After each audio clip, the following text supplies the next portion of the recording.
ayun mga karancho, kamusta kayong lahat? Bago ko simulan, gusto ko munang magpasalamat sa mga nakapollow sa page natin at umabot na tayo sa 2,000. Ayan. Hindi ko na patatagalin guys. Nakikita nyo ba yung magsasaka dyan sa screen? Yung naka-flash. Di ba may hawak siya na palay?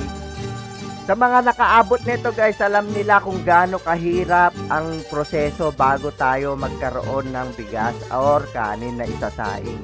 At sa mga hindi naman umabot guys, mga karancho, huwag kayo mag-alala dahil ipapakita ko sa inyo ang proseso at ang mga ginagamit nila para makapagtanim sila ng palay. Ang mga ginagawa nila bago nila tamnan ang mga bukirin natin ng palay. Ayan. At hinihiling ko guys na samahan nyo ako hanggang sa matapos natin itong video nang mapanood nyo lahat ang nais kong i-share. At kung makikita nyo dyan sa naka-flash sa screen guys, gamit ang kariton, ang mga sinaunang mga ninuno natin guys at yung mga lolo-lola natin, mga tatay, dyan nila nilalagay ang mga kinakailangan nila sa pagbubukid. Ang mga araro, mga suyot, at kung ano-ano pa guys. Yan ang maipapakita ko ngayon guys, kung saan meron pa tayong naitabing mga legit at authentic na ginagamit noon sa pagsasaka.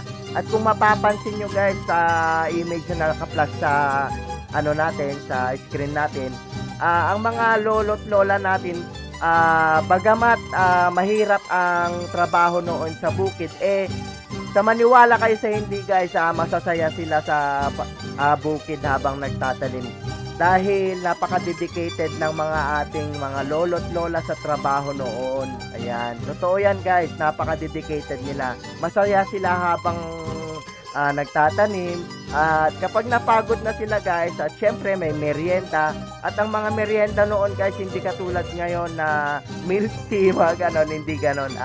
Talagang mga authentic, mga masusustansya, kamote, mga ganon, mga kung ano-ano pa na natural. Ayan.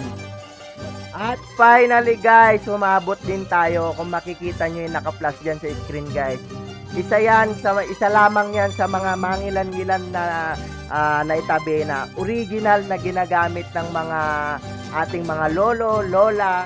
Nakapagtabi tayo guys, bless ating yan. At itatakel ko sa inyo guys kung ano-ano yung mga gamit yan base sa nalalaman ko, dahil kahit papano lumaki tayo sa lolo't lola. At yung ilan dyan alam ko kung paano gamitin guys. Hindi man tayo siguro ganun ka galing sa eksperto pagdating sa bagay na yan, pero isi-share ko guys ang ating nalalaman. Unahin na natin dito sa araro guys. Kung mapapansin nyo guys, itong araro na ito gawa sa kahoy guys. Oo, tama guys, gawa sa kahoy. Kung itatanong nyo sa mga lolo't lola ninyo kung buhay pa sila, ang talagang naunang mga araro guys is gawa sa kahoy. Yes, mas matibay sila guys sa bakal. Alam nyo kung bakit? Dahil yung mga lumang kahoy guys, mas gusto nila ang nauulanan. Ang gamit nga pala nito guys ay ito, kapag malambot na yung lupa, ito ang pinangbubungkal nila gamit ang kalabaw. Oo.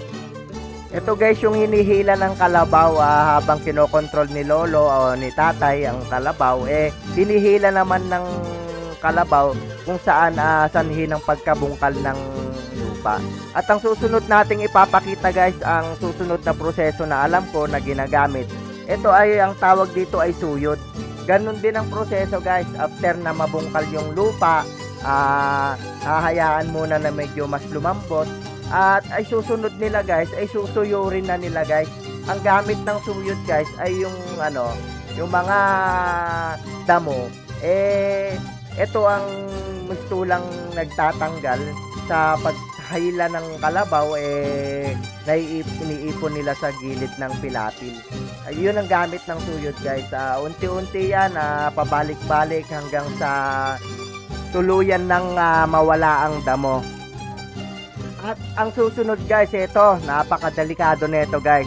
Ito nga pala yung pagmasyado ng makapal masyado yung damo at hindi kayang araruhin. Ito muna ang unang ina-apply guys, hindi ko natakel kanina. Kung mapansin nyo, meron siyang blade. Dito, hinihila rin po ito ng kalabaw guys. At yung blade na yan ang pumuputol ng mga damo bago araruhin. kung makikita niyo yung mga hook diyan nakalagay yung tali at hihilahin ng kalabaw at si tatay at si lolo nakatayo dun sa ibabaw niyan. Ipapakita ko sa inyo guys kung paano yung tamang posisyon nito para ma-figure out nyo kung paano ito gumagana. Ayan siya guys, so yung blade niya nasa ilalim. So, bawal kang magkamali dito guys at kung kailangan mo ng doble ingat dito para hindi ka madisgrasya. Napakatalim dapat ng blade niyan guys para pag lumakad yan habang nakatayo si tatay, yung bigat ni tatay o ni lolo ang pistulang magbigiging para maputol-putol yung damo. Para alternative ito sa pagtatabas kung hindi na masyadong maharap. Ito ang pinakamabisang paraan para mabawas yung damo. At ang susunod natin guys ito tinatawag nilang Muriski. Hindi ako magkakamali dito sa Ilocos, Muriski. Ang gamit nitong Muriski guys pag hinila ito ng kalabaw kapag nasuyot na at kung meron pang natitirang mga damo ipapailalim niya yung damo guys. Actually dapat putik na at kung may damo para kung sakaling lumakad ito kung makita niyo yung talim niya made of wood, so mas safe ito compare dun sa pasaratsat. At etong susunod na ipapakita ko sa inyo guys, ito yung pang pinale. Ginagamit nga pala ito dun sa punlaan guys, dun sa mga o kaya dun sa mga nagda-direct seeding. About dun sa direct seeding guys, kung sino man ang di nakakaalam, itanong nyo na lang sa lolo't lola nyo. Pero ito guys, nasubukan kong gumamit nito sa punlaan namin guys.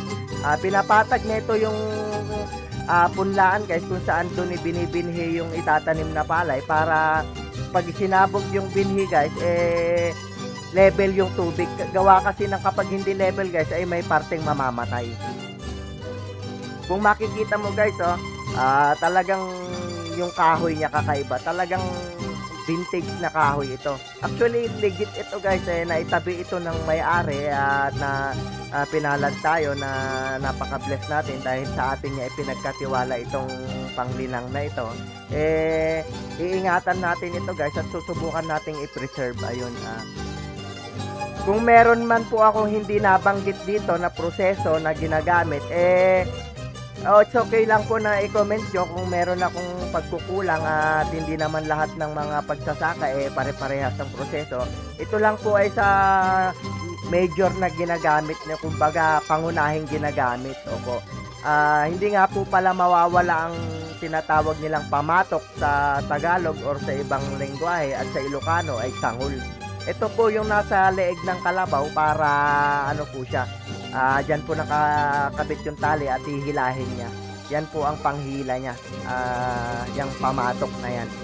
At ayun, dito na po nagtatapos ang ating maliit na palabas at maraming salamat sa sumubaybay sa akin at sinamahan ako hanggang dulo. Dahil sa ikinalat ko yung mga yan, magpapagod na naman akong tabihan. Ano ba yan? Dapat natutulog ako ngayon. Hindi guys, biro lang. Masaya ako at na-share ko itong gusto kong i-share sa inyo at gusto kong malaman nyo na masaya ako sa ginagawa ko. Maraming salamat guys sa sumusuporta sa video natin at sa page natin at sa mga makakapanood sa video na ito. Naway follow na rin po kayo nang sa ganun kaya ata tutok na ito